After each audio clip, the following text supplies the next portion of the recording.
Tapi kalau turunnya langsung jeblok lebih rendah daripada sebelumnya, misalnya jadi cuma 300, nah berarti ada sesuatu yang salah. Terus apa yang harus kita lakukan?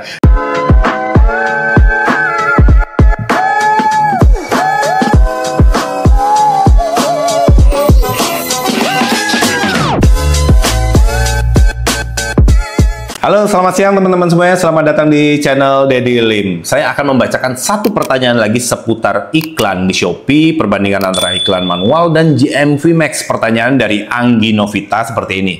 Kok Deddy, saya dari pertama buka toko Shopee itu selalu pakai iklan manual sampai sekarang. Dulu hasilnya bagus, tapi 2 bulanan ini jelek kok. Saya rubah jadi GMV Max atau produk saya yang lagi menurun ya. Dan kasih saran, kasih ROAS berapa di produk celana. Oke, produknya celana. Celananya celana apa nih? Celana panjang, celana jeans. Oke lah, anggap aja celana dengan range harga kurang lebih 100.000 ya misalnya. Jadi yang pertama, saya info dulu. Ini kan kita lagi di awal bulan Maret ya. Kita di awal bulan Maret. Dan biasanya 2 bulan awal, Januari, Februari, setelah kita melewati masa Harbolnas di Desember, ya Desember kan Harbolnas nih, banyak sekali promo-promo yang disediain oleh marketplace, terutama Shopee. Kenceng. Sehingga apa? Sehingga mayoritas seller yang jualan di Shopee itu omsetnya meroket, naik tinggi. Nah, kemudian masuklah periode tahun baru. Dimulai dengan akhir bulan, habis Natalan, tahun baru, itu kan musim libur. Biasanya musim libur itu penjualan di marketplace agak turun. Karena apa? Karena orang fokusnya ke liburan. Ya, ada yang mungkin ke Bali, ke luar negeri, kemana lah, pokoknya jalan-jalan. Fokus belanjanya berkurang. Jadi kalau teman-teman perhatikan tren, di saat long weekend atau libur panjang, itu akan terjadi penurunan dari penjualan di online. Nah, nggak terkecuali di libur tahun baru. Di saat tahun baru mungkin orang sudah ngabisin liburan banyak, habis itu juga mungkin baru masuk kerja di tanggal 5, tanggal 6, dan sebagainya ya. Gitu baru pulang, karena menyesuaikan dengan liburan anak biasanya gitu. Akhirnya orang tuh banyak belum fokus untuk belanja. Jadi penjualan di minggu pertama itu lesu. Dan itu pun tetap akan berefek sampai akhir bulan Januari. Karena orang-orang di marketplace sendiri itu campaign-campaign sepi. Ya, promo-promo sepi. Jadi tidak begitu bakar duit untuk ngajak orang masuk ke Shopee dengan berbagai promo-promo. Begitupun dengan bulan Februari. Nah, biasanya Maret, kan saat ini sudah mulai masuk bulan Ramadan ya. Itu biasanya penjualan mulai naik. Jadi di sini dari apa yang disampaikan Anggi Novita, ada 2 kemungkinan. Kemungkinan pertama, terjadi penurunan, itu wajar ya. Selama penurunannya itu masih di range maksimal di angka 20% dibanding bulan Desember. Jadi misalnya gini, bulan Desember penjualan kita bagus nih, naik. Contoh misalnya sampai 1 miliar sebulan di bulan Desember. Kemudian di bulan Januari itu mengalami penurunan. Nah, selama penurunannya masih kurang dari 20%, misalnya dari 1M turun jadi 800 atau 850, itu wajar. Wajar sekali, jangan khawatir ya, wajar. Tapi kalau misalnya dari 1M turun jadi tinggal 200, nah itu yang nggak wajar. Jadi teman-teman masih bisa melihat garis ke belakang 1 tahun terakhir. Misalnya ternyata di bulan Juni, Juli, Agustus omset kita tuh misalnya masih di angka 700, 600, kemudian November naik, biasanya November kan udah mulai naik, November naik ke 750, 800, Desember meledak jadi 1M, kemudian Januari turun ke 800 atau 700, masih wajar, masih cukup wajar. Tapi kalau turunnya langsung jeblok lebih rendah daripada sebelumnya, misalnya jadi cuma 300, nah berarti ada sesuatu yang salah. Kalau Februari, ya kalau bulan Februari itu biasanya memang flat, ya flat. Sebetulnya tren Februari itu sudah mulai sedikit naik. Cuma karena jumlah harinya hanya 28, sementara Januari 31, jadi nggak apple to apple untuk kita compare. Tapi dari sisi jumlah harinya berbeda, tapi dari sisi nominal omsetnya biasanya hampir sama. Ya, kalau masih dalam interval 10% lebih tinggi atau lebih rendah, jangan khawatir. Harusnya di bulan Maret itu baru bisa mulai meningkat. Itu kalau kondisinya misalnya terjadi penurunan seperti itu. Tapi di sini kita kan ngomongnya di sisi iklan manual. Sebelumnya iklan manual performanya bagus nih. Misalnya performanya kita lihat dari ROAS ya.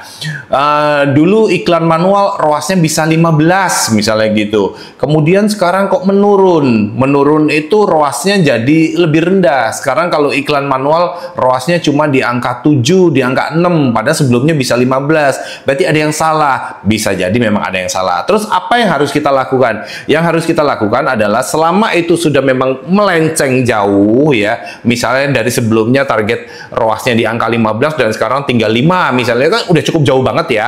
Cukup jauh banget. Nah, itu dan itu memang benar-benar membuat kita rugi. Kita bisa mulai transisi ke GMV Max. Tapi kalau misalnya selama ini ROAS kita yang kita dapatkan 15, terus sekarang turun jadi 12 atau 13, dan sebetulnya kita masih untung, hati-hati, jangan dipindah ya, jangan dipindah, karena sebetulnya iklan manual tetap lebih bagus, karena untuk jangka waktu ke depan, jangka panjangnya iklan manual itu lebih stabil dan lebih menguntungkan dibandingkan iklan GMV Max ya. Tapi kalau misalnya turunnya terlalu jauh, teman-teman bisa mulai switch. Nah, sekarang saya akan contohkan ke teman-teman apa yang harus kalian lakukan untuk switch-nya ya. Jadi ini kan iklan di toko kita misalnya campuran nih, atau katakanlah iklan yang ada di toko kita manual semua ya. Contoh, kalian ambil data sebulan terakhir. Sebulan terakhir, kenapa saya sebulan terakhir? Untuk melihat apakah performa kita memang stabil apa enggak. Jangan mengevaluasi atau menganalisa suatu iklan itu hanya dari hari. Misalnya, oh hari ini boncos, langsung iklannya diturunkan. Hari ini untung, iklannya dinaikkan. Nggak boleh, tetap kita harus melihat dari periode 1 bulan terakhir ya. Contoh, setelah kita melihat 1 bulan terakhir seperti ini, kita filter nih, misalnya kita kan iklan manual saat ini. Nah, kalau dari iklan manual dan target kita adalah ROAS, misalnya saya masih memberi target ROAS-nya ada di angka misalnya 5 kali ya. Target ROAS saya, atau 10 kali deh kalau di sini ya, 10 kali. Artinya kalau ROAS-nya di atas 10 bagus, nggak usah diutak-atik. Tapi kalau ROAS-nya di bawah 10 hasilnya jelek, nah baru harus kita pertimbangkan untuk diperbaiki. Nah, setelah teman-teman dapat seperti ini, teman-teman bisa mulai urutkan ya target ROAS. Semakin tinggi target ROAS, artinya hasil yang kita dapatkan bagus. Contoh seperti ini ya, ini bagus. Kalau teman-teman perhatikan bagus, wah bagus, tapi kok budgetnya kecil, naikin gitu ya, tambahin gitu. Nah, terus kita juga melihat ada nggak produk kita yang iklan berjalan itu target ROAS-nya jelek. Contoh seperti ini, ada nih, oh ternyata ada produk yang ROAS-nya cuma 3, kalau dipertahankan boncos nih. Udah jalan sekian lama dan uang yang saya keluarkan cukup banyak. Contoh yang ini ya, yang di sini udah keluar duit 1.100.000, ROAS-nya cuma dapat di angka 3, boncos nih. Artinya kalau kita ngomongin AKOS-nya udah di angka 30% nih, hampir 30% kan. Kalau dipertahankan akan bikin boncos. Kalau teman-teman perhatikan, dengan biaya 1.100.000, biaya iklan yang dikeluarkan 4 juta. Aduh, KO nih kalau kayak gini. Terus apa yang harus dilakukan? Nah, yang kayak gini bisa di switch ya. Kalian buka klik seperti ini, lalu kalian bisa aktifkan fitur GMV Max. Nah, kalian aktifkan fitur GMV Max, jangan lupa masukkan nilai ROAS sesuai yang kalian inginkan. Kalau kalian cuma pindah gini aja dan ini defaultnya ada di angka 2,9 ROAS-nya, maka yang kalian dapatkan makin boncos ya. Idealnya berapa? Step minimal di sini kalian isi di angka 10. Gini ya, contoh. Setelah kalian ini, maka iklan kalian akan ke switch dari iklan manual menjadi iklan GMV Max. Dan seterusnya, lakukan analisa ini terhadap semua produk, semua iklan yang ada di toko kalian. Semoga membantu ya teman-teman semuanya. Kalau kalian masih ada pertanyaan lagi seputar iklan, baik di Shopee, Lazada, TikTok, kalian bisa tulis di komentar ya, saya akan coba bantu buat video-video untuk menjawab semua pertanyaan kalian. Dan kalau kalian masih bingung tentang bagaimana ini dan memang butuh seseorang yang lebih memahami tentang bagaimana beriklan, saya juga memiliki jasa untuk mengelola iklan di Shopee, Lazada, Tokopedia, segala macam ya. Saat ini kita udah menghandle lebih dari 100 klien ya, yang ada di Daddy Lim Konsultan Manajemen. Memang tidak semuanya berhasil, tapi 80% lebih itu termasuk sukses untuk kita bantu kelola untuk manage iklannya, omset naik dan biaya iklannya juga turun. Nah, kalau kalian tertarik, kalian bisa WA ke nomor di bawah ini ya, 0812 8000 2891, dan kami akan dengan senang hati membantu mereview toko kalian, apakah toko kalian punya potensi untuk dikembangkan bersama DLCM atau tidak. Nah, kalau kembali ke sini, kalian semuanya masih ada pertanyaan lagi? Kalau tidak, kalian bisa subscribe juga video saya ya, untuk kalian bisa mendapatkan materi-materi terbaru juga. Jangan lupa share juga video ini ke teman-teman yang lain supaya bermanfaat. Terima kasih, kita ketemu lagi di video selanjutnya. Salam cuan.